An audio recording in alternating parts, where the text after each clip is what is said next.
Phone വിളിക്കാറുണ്ട്. Doctor Sadiq, 1987 ഇസ്ലാം മതം സ്വീകരിച്ച ഒരു വ്യക്തിയാണ് താങ്കൾ. അത്തരത്തിൽ 1900 അല്ലെങ്കിൽ 80കളിൽ ഇത്തരം ഇന്ന് കാണുന്നത് പോലെയുള്ള മതപ്രബോധനം അല്ലെങ്കിൽ മതതാരതമ്യ പഠനം സജീവമല്ലാത്ത ഒരു കാലമാണ്. എന്തായിരുന്നു അന്ന് ഇസ്ലാമിലേക്ക് കടന്നു വരുവാനുള്ള നിങ്ങളുടെ പ്രചോദനം? എന്നെ സംബന്ധിച്ച് ഒരു പ്രബോധനത്തിന്റെ ഫലമായിട്ടല്ല, മറിച്ച് ഞാൻ ചെറുപ്പത്തിൽ തന്നെ, കുട്ടിക്കാലം മുതൽ തന്നെ ദൈവത്തിനെ അന്വേഷിക്കുന്ന ഒരു വ്യക്തിയായിരുന്നു. വളരെ ചെറുപ്പത്തിൽ തന്നെ പടച്ചവനെ അറിയാനുള്ള ഒരു ആഗ്രഹവും വ്യഗ്രതയും അന്വേഷണവും നടത്തിക്കൊണ്ടിരുന്നു. അത് പ്രത്യേകിച്ച് ബഹുദൈവാരാധന നിലനിൽക്കുന്ന ഒരു സമുദായത്തിൽ നിന്ന് ഉള്ള ബാക്ക്ഗ്രൗണ്ടിൽ നിന്ന് ഞാൻ ഇത് എന്റെ മനസ്സിനെ അത് അംഗീകരിക്കാൻ കഴിഞ്ഞിരുന്നില്ല. ദൈവം ഒന്നാണ്, ഏകനാണ് എന്നുള്ളതാണ് എന്റെ മനസ്സ് പറയുന്നത്. എന്നാൽ ഒരുപാട് ഫിലോസഫികൾ ഈ ബഹുദൈവാരാധന അത് ഏകദൈവമാണെന്ന് സ്ഥാപിക്കാൻ അവരുടെ ഇടയിലുണ്ട്. പക്ഷെ അതെന്നെ തൃപ്തിപ്പെടുത്തിയിരുന്നില്ല. അതുകൊണ്ട് ഏകദൈവത്തിനോടാണ് ഞാൻ പ്രാർത്ഥിച്ചിരുന്നത്. അങ്ങനെ ഇരിക്കെ പലതരത്തിലുള്ള ഭഗവത്ഗീതയും ഉപനിഷത്തുകളും ചതുർവേദങ്ങളും അങ്ങനെ പല ഗ്രന്ഥങ്ങളും ഞാൻ പഠിക്കാറും അതിൽ അന്വേഷണം നടത്താറുമുണ്ടായി. എന്റെ അന്വേഷണം അവിടെ വെച്ചിട്ടാണ് തുടങ്ങിയത്. അങ്ങനെ ശ്രീമദ് ഭഗവത്ഗീതയിലുള്ള സാഖ്യയോഗത്തിലുള്ള ചില അർജുനന് ശ്രീകൃഷ്ണൻ കൊടുക്കുന്ന ചില ഉപദേശങ്ങൾ, അർജുനന്റെ ചില ചോദ്യങ്ങൾക്ക് സ്ഥിതപ്രജ്ഞസ്യ കാ ഭാഷ സമാധിസ്ഥസ്യ കേശവ എന്ന് തുടങ്ങുന്ന ഒരു ഉത്തമ സ്വഭാവം ഗുണങ്ങളുള്ള ഒരു മനുഷ്യന്റെ പ്രകൃതങ്ങൾ എന്താണെന്നുള്ള അർജുനന്റെ ചോദ്യത്തിന് ശ്രീകൃഷ്ണൻ കൊടുക്കുന്ന വിശദമായ ചില ഉത്തരങ്ങളുണ്ട്. അതിലൂടെ ആ സിഫത്തുകൾ, ആ ഗുണങ്ങൾ ജീവിതത്തിൽ ഉണ്ടാക്കാൻ വേണ്ടി അന്നു മുതൽ എന്റെ പരിശ്രമം തുടങ്ങി. അതുപോലെ ആത്മാവിനെ പറ്റിയുള്ള നൈനം ചന്ദ്രതി ശസ്ത്രാണി നൈനം ദഹരി പാവക എന്ന് തുടങ്ങുന്ന റൂഹിനെ പറ്റിയുള്ള, ആത്മാവിനെ പറ്റിയുള്ള ചർച്ചകൾ അതിൽ ധാരാളമായിട്ടുണ്ട്. ആത്മീയതയുണ്ട്. ഇതെല്ലാം വെച്ചുകൊണ്ട് ഞാനൊരു കഠിന പരിശ്രമത്തിലായിരുന്നു. അതുപോലെ ഉപനിഷത്തുകളിലൂടെയും പുരാണങ്ങളിലൂടെയും വേദങ്ങളിലൂടെയും പോകുമ്പോൾ ഒരു മനുഷ്യന് ദൈവമായിട്ട് ഏറ്റവും അടുക്കാനുള്ള വഴി അത് ഒരു സർവസംഘ പരിത്യാഗമാണ്. ആ ഒരു പരിത്യാഗത്തിന്റെ മാർഗത്തിൽ കഠിനമായി തീവ്രമായി ഞാൻ പരിശ്രമിച്ചുകൊണ്ടിരുന്ന ഒരവസ്ഥയിലായിരുന്നു. അതായത് ഭൗതികമായ യാതൊരു ആസ്വാദനങ്ങളും പാടില്ല, നല്ല രുചിപ്രദമായ ഭക്ഷണം കഴിക്കരുത്, നല്ല ഭംഗിയുള്ള വസ്ത്രം ധരിക്കരുത്, മുടി ചെയ്യരുത്, ചെരുപ്പ് ധരിക്കരുത് എന്നുള്ള കഠിനമായ ഒരു സന്യാസത്തിന്റെ പോലെയുള്ള ഒരു വഴിയിലായിരുന്നു ഞാൻ പരിശ്രമിച്ചുകൊണ്ടിരുന്നത്. അങ്ങനെ ദൈവത്തിനോട് ഞാൻ നിരന്തരം സംവദിക്കാറുണ്ടായിരുന്നു, പ്രാർത്ഥിക്കാറുണ്ടായിരുന്നു, ചോദിക്കാറുണ്ടായിരുന്നു, സംസാരിക്കാറുണ്ടായിരുന്നു.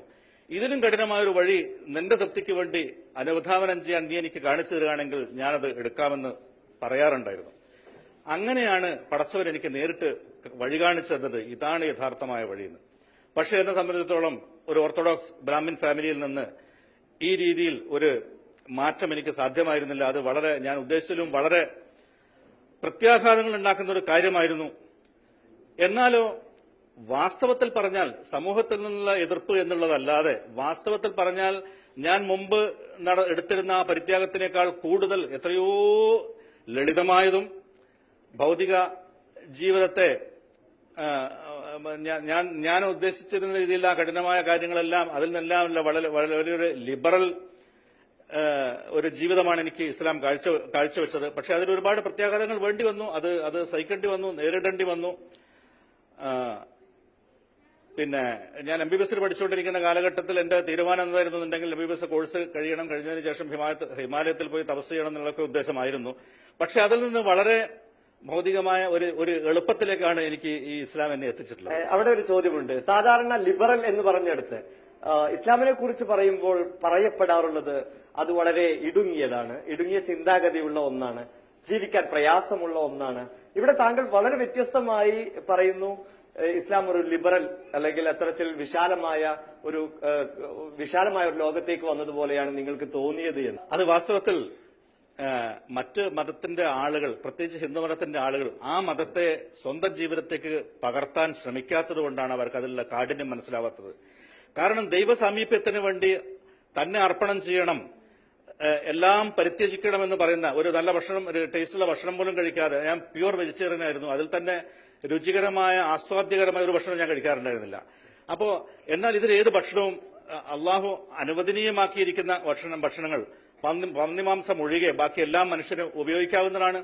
അതുപോലെ വൈവാഹിക ജീവിതം അത് മനുഷ്യന് അനുവദിച്ച് തന്നിട്ടുള്ളതാണ്.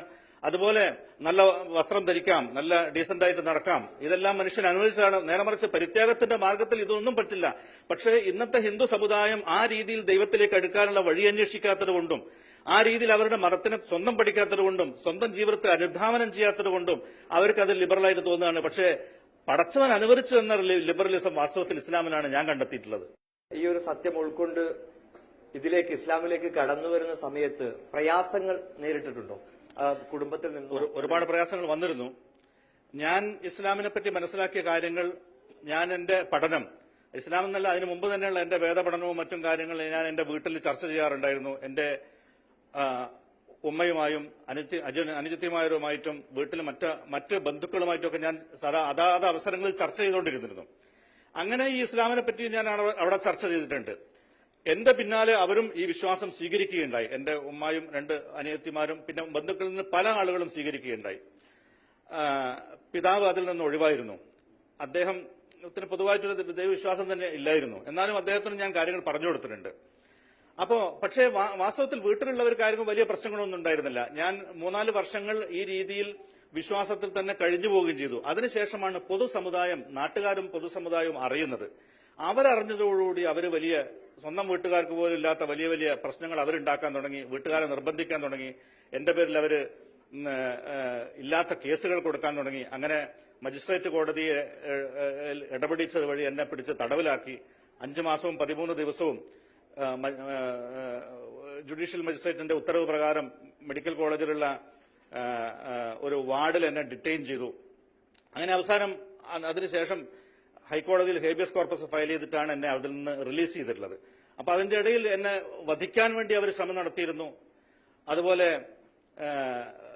സൈക്യാട്രി വാർഡിൽ അഡ്മിറ്റ് ചെയ്ത് ഇലക്ട്രോ കൺവൾസീവ് തെറാപ്പി, അതായത് 2 ഇലക്ട്രോഡുകൾ തലയുടെ സൈഡിൽ വെച്ചിട്ട് ഇലക്ട്രിക് കറണ്ട് തലച്ചോറിലൂടെ പാസ് ചെയ്ത് കഴിഞ്ഞാൽ അത് മനുഷ്യനെ, ഒരു ബുദ്ധിമാനായ മനുഷ്യനെ ബുദ്ധിയില്ലാത്തവനാക്കാൻ കഴിയും, ഭ്രാന്തില്ലാത്തവനെ ഭ്രാന്തുണ്ടാക്കാൻ കഴിയും, മന്ദബുദ്ധിയാക്കാൻ കഴിയും. അങ്ങനെ പലതും അവർക്ക് ഉദ്ദേശങ്ങളുണ്ടായിരുന്നു. അള്ളാഹുവിന്റെ കാവൽ കൊണ്ട് മാത്രം അത്തരം ചതികളിൽ നിന്നെല്ലാം രക്ഷപ്പെട്ടു. അവൻ എന്നെ സ്വതന്ത്രനാക്കി. അവരുടെ ഈ മറ്റ് സമൂഹത്തിന്റെ ഭീഷണി തന്നെ ഇതായിരുന്നു. ഒന്നുകിൽ തന്നെ ഞങ്ങൾ കൊന്നുകളയും, അല്ലെങ്കിൽ ആജീവനാന്തം സൈക്യാട്രിക് സെല്ലിൽ അടയ്ക്കപ്പെടും, ഇനി അതുമല്ല എന്നുണ്ടെങ്കിൽ എന്റെ കോഴ്സ് നഷ്ടപ്പെടും. അപ്പൊ ഞാനതിൽ ഒരു ഉറച്ച തീരുമാനമെടുത്തു. ഞാൻ ദൈവത്തിലേക്കുള്ള ഒരു പ്രയാണത്തിലാണ്. അവന്റെ തീരുമാനം കൂടാതെ എനിക്ക് എന്റെ ഒരു രോമം ഇളക്കാൻ പോലും ഇവർക്ക് സാധ്യമല്ല. ഇവരുടെ കയ്യിൽ കൂടി എന്റെ മരണം വെച്ചിട്ടുണ്ടെങ്കിൽ അതിൽ നിന്ന് രക്ഷപ്പെടാനും പടച്ചവനല്ലാത്ത മറ്റൊരു സൃഷ്ടിയിലേക്ക് തിരിഞ്ഞതുകൊണ്ട് എനിക്ക് സാധ്യമല്ല, കിട്ടാനില്ല. അതുകൊണ്ട് ഞാൻ ഉറച്ച തീരുമാനമെടുത്തു, ഇവരെന്ത് ചെയ്യുന്ന ചെയ്യട്ടെ, എന്റെ രക്ഷിതാവ്, എന്റെ റബ്ബ്, എന്റെ പടച്ചവൻ, അവൻ എന്നെ നോക്കിക്കൊള്ളും എന്നുള്ള നിലയിൽ ഞാൻ അവരോട് ഒരു ഉറച്ച തീരുമാനമെടുത്തു. അതുപോലെ തന്നെ പടച്ചവന്റെ ഭാഗത്ത് എനിക്ക് അദൃശ്യമായ സഹായങ്ങളുണ്ടായി.